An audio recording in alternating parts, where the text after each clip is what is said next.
The eighth habit, from effectiveness to greatness. One sentence summary. The eighth habit is about finding your voice and help others discover their own. In order to thrive at work in the information age where interdependence is more important than independence. Favorite quote from the author. One of the major points in Stephen R. Covey's global bestseller, The 7 Habits of Highly Effective People, was that in today's day and age, working together has become more valuable than competing with one another. Back in the industrial age, when work was mostly physical, differences in individual people's productivity were marginal, as no one man could cut 100x logs more per day than another. But now that we live in the information age where knowledge is our main skill, a great programmer can indeed be 1000x more valuable than an average one. Here are the 3 lessons I have learned about it. Your freedom to choose is the biggest gift you were born with. Build trust by being friendly, knowing when to say sorry, and following through on your promises. Empower others by giving up control and handling them responsibility. Do you want to set yourself up for a successful career in a post-industrial age world? Sure? Then let's cultivate the 8th habit together. Lesson number 1. There's no bigger gift you have been born with than the ability to choose.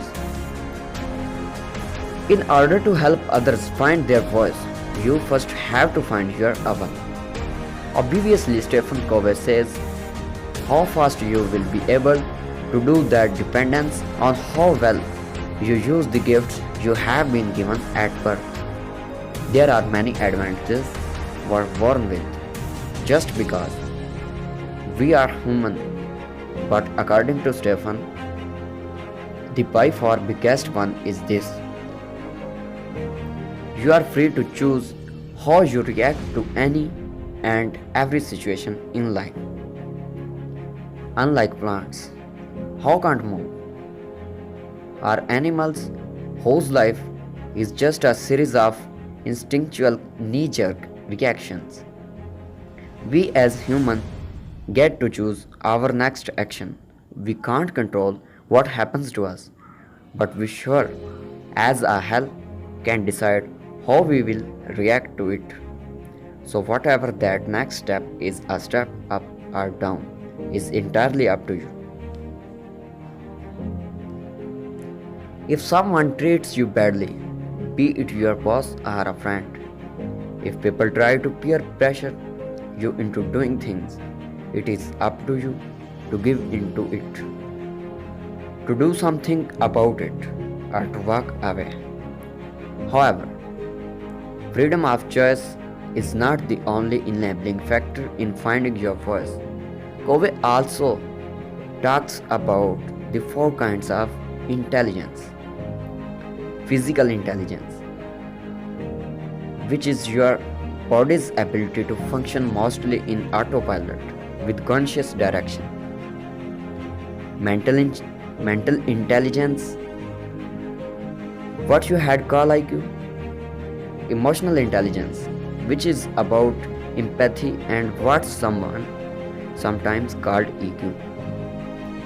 Spiritual intelligence, which is your own moral compass, your true north star, the thing that drives your life meaning. Recognizing these powers you have and playing with how you use them is the first step towards finding and capitalizing on your unique power at work. Then it's all about communicating them to others. Lesson number 2. Be nice. Apologize when you have to and deliver on what you promise to build trust. Communicating with others comes easiest when your relationship is built on trust. The more you trust in one another, the more things you will feel comfortable saying. The more you think about each other's words and the more likely you are to accept them. Think about this in the concept of business and you can easily see why trust is one of the most important things for CEOs to work on. It determines the speed with which you can execute and therefore your company's success overall. Covey says that trust is built in three ways. Number 1, stick to your word. Number 2, be nice. And number 3, say sorry when you have to. Lesson number 3, give up control and hand others the responsibility to empower them. One of the strongest ways to empower others is to just hand the power to them, literally. That doesn't mean you should let the intern run the business, but always keep extending the responsibility and control your employees have over their work. For example, if you run a cleaning workforce, let them decide what cleaning product to use, what gloves to wear, what vacuuming devices to try, how to plan the schedule, etc. Having the freedom to make these important decisions about their work will make them feel a lot more motivated and of course help them trust in your future decisions. By the way, this applies to friends too. Ask your friends for help, trust them to do their part and see how your relationships